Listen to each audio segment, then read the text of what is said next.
I just started reading Steel Crow Saga by Paul Kruger. I got this book from Monty Price at the booktube channel Monty Price. I picked it up because he said it was like the Greenbone Saga, but like a standalone and with like queer lead characters. And so far, I've gotten to page 32. Although I've not read Jade City or any part of the Greenbone Saga, I've heard about it. So far, it's pretty much giving me that kind of energy. It's giving me Greenbone Saga energy. I almost feel like I should read the Greenbone Saga first before I read this, but we're already here, so I might as well go ahead and read it.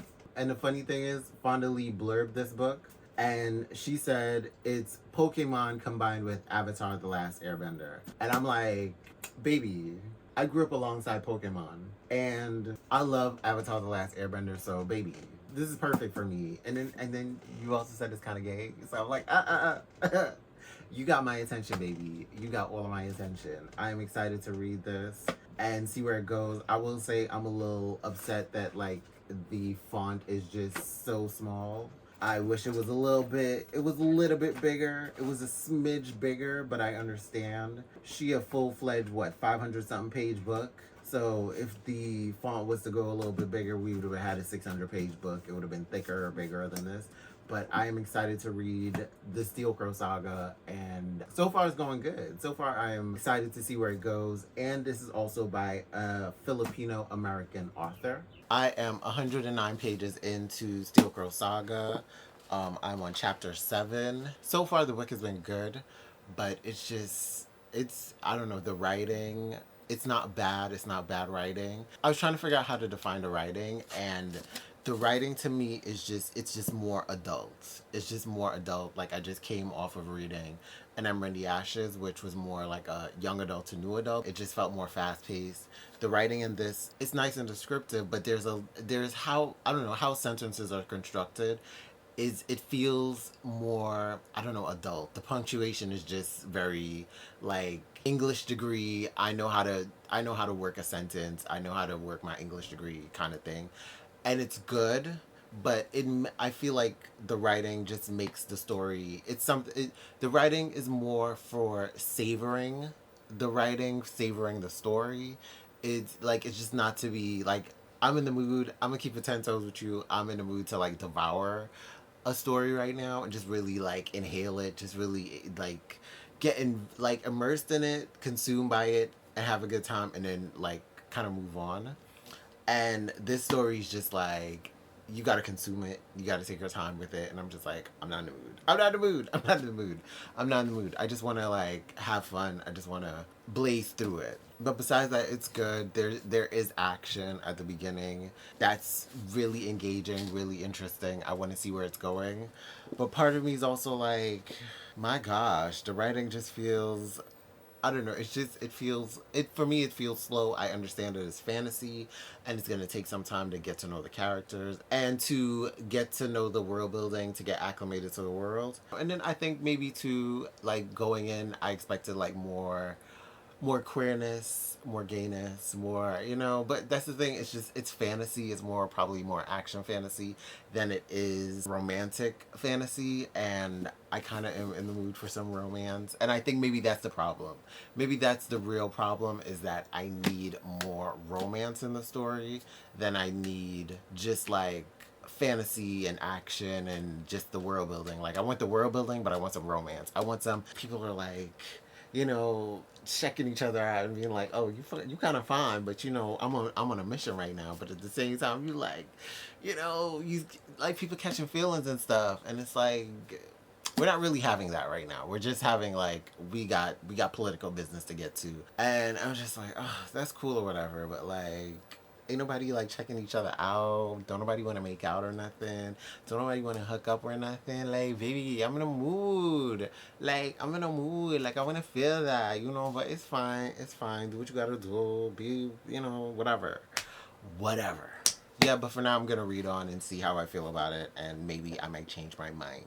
I'm 235 pages into Steel Crow Saga by Paul Kruger, and now it's kind of picking up. There's a little bit more action, a little bit more drama.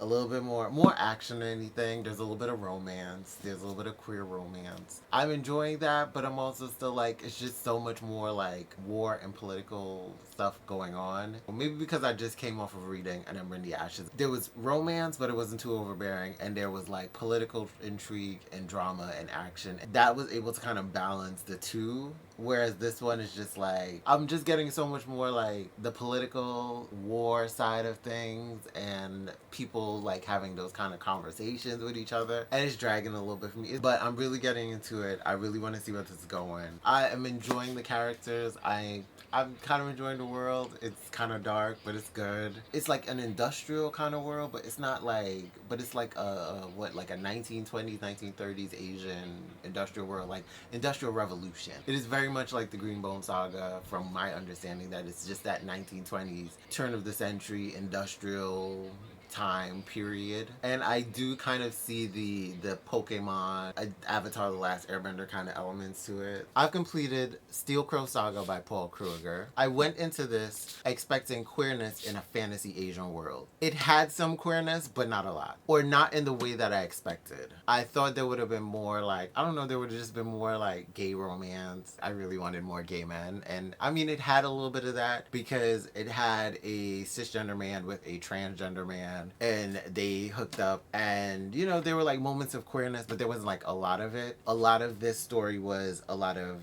character depth. I'd say character development, but a lot of like, you spent a lot of time with the characters, you were close with them, you really got into their heads, you really got to walk along with them and experience things with them. That was really good. I just, to be honest, I was not in the mood for that. I was not in the mood for like character depth. I was in the mood for like action, drama, a lot more plot driven. I would appreciate character drive and a lot of character depth and a lot of character development. I would appreciate that, but I also needed like, also just like a lot of drama, a lot of action, a lot of, because honestly, that's kind of where my head's at right now. So that's kind of what I go into the book for.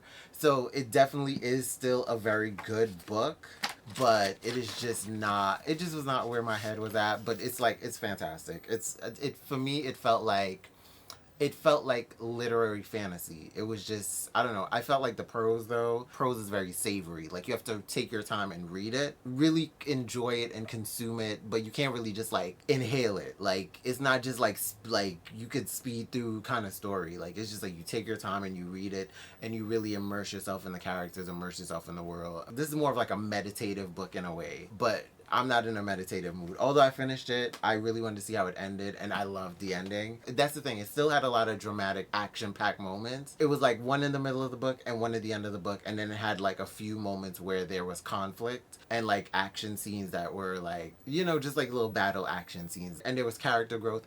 And that was one of the things about the characters I appreciated about the characters. Like, two pairs of the couples fell in love with each other, and the progress to that love and to that attraction, you could see it, you could gradually see it, and it just built up nicely. They might have been enemies, or they might be a little, you know, contentious with each other at the beginning, and then you see them starting to get cool with each other, a lot more friendly and getting to know each other. And then it's like there's a moment where they're like thinking about this other person, and they're worried about this other person, and they're like considering this other person and their feelings, what they're doing and how they felt. You're starting to come to the conclusion along with the characters that like, oh, ooh, look at you, you're starting to fall for this person, you're starting to fall in love with this. I see you, you thought you was a G, but nah, you fall in love. Like, girl, you ain't as tough as you thought you was. Like, I love that aspect of it, but I ain't gonna lie, I needed more. And then also I need a little drama to go with it. That's just what I wanted. I would still say this was like a fantastic read. It's a top tier read. It was a really great story, really great fantasy. At first I started thinking this book was like, it felt like a prestige TV show, kind of like a Game of Thrones, kind of like, you know, like a Westworld or something, like where you following characters and you're getting deep into them and you still trying to figure out what the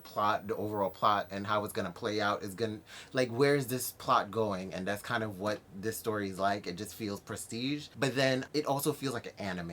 It feels like a kind of serious anime with like little fun moments. It was very focused on colonialism, on war, different nations trying to work together and come to a more peaceful agreement for the betterment of their own nations and their own societies, especially after they've been through war for so many years. They're just like working on like getting to a better place. It was a great story. I enjoyed it a lot. It was just like, this is just not the mood I was in. It felt like literary fantasy to me, and it also just felt like an anime. And I get why Fonda Lee blurbed this book and said that it was like Pokemon combined with Avatar: The Last Airbender. It had elements of those in there, but I think overall it just kind of paid homage to anime. Like, if this was to be adapted into an anime, I could see it working. Academy Award winning anime. Although I don't know if this could be condensed into a movie. It would probably be like a 2-hour movie or 3-hour movie. It's a good standalone. It feels like there's a lot of depth that went into here, that if this was to be translated into a movie adaptation, live action, or animated, it would need to really take the time to like give you the depth of characters, to kind of not necessarily draw out the depth of characters, but really let you absorb it. Like,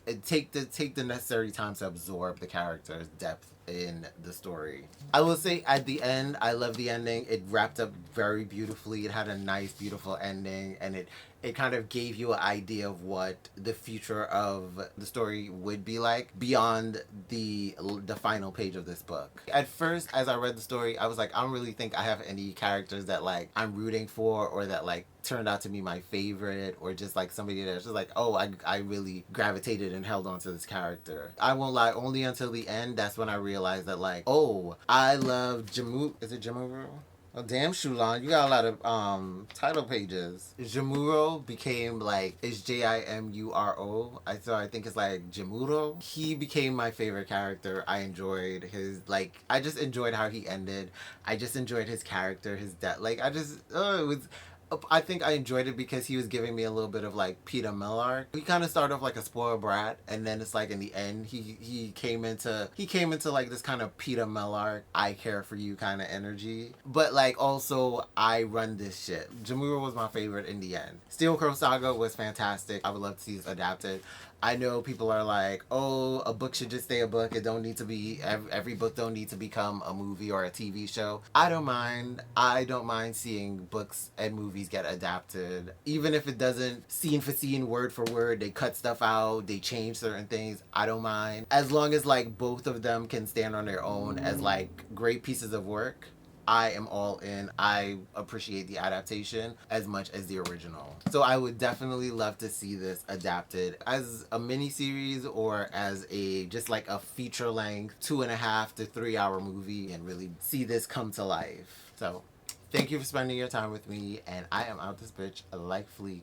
Shout out to Peaches. Thank you, girl.